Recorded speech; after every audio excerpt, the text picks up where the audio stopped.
Hi everyone, this is a 1969 Honda Z50 K1. I just completed the bike, bought it about 2 months ago from a guy by the name of Jed in British Columbia, and Jed was good enough to dismantle the bike and ship it across the country to Newfoundland. And when I got it, I started the restoration right away. I always wanted to do an old Z50. I had one just like it back in 1970 that I bought used, and I used it for a few years and always had a great love for these kind of little bikes. This one will be added to my collection. The bike itself has been totally restored. There hasn't been a nut or a bolt on it that hasn't been worked on. I did all the work myself, the painting, the engine, the polishing of the aluminum, and all the mechanical.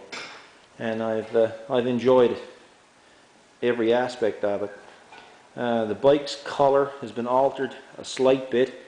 I didn't go with the original sapphire blue. I went a tiny bit lighter with a pearl paint, and I did that just to make it a little bit different. It's not overly totally different from the original paint, but it's just a wee bit different.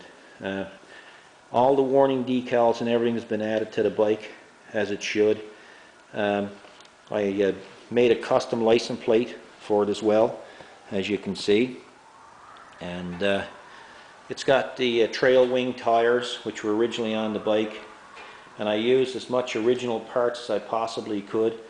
The engine has been totally rebuilt. I put a new piston, new rings, new bearings, new seals, new gaskets, honed the cylinder, all the timing chain and everything has been done. I also polished the intake manifold as well, as you can see here, which kind of makes it look a little bit different. The vast majority of the parts for this little bike came from Lyle at chipusa.net, and Lyle just offers exceptional service.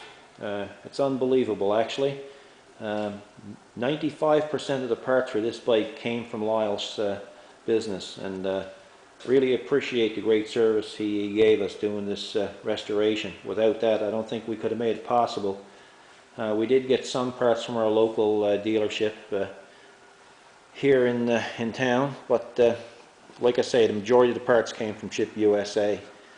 So if you got to deal with getting parts for these things, I wouldn't hesitate to contact Lyle at Chip USA, and I'm sure he'll help you out with your restoration.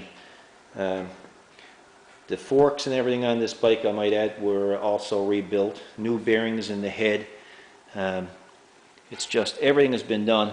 I even went so far as to add a Support Our Troops bell, as you can see, to the bike. No matter what side of the border we're on, we have to support our troops. So I just thought you might like to see my restoration. This one will be added to our collection. And if you have any comments on the bike, be sure to make them. Would love to hear from you. Thanks a lot.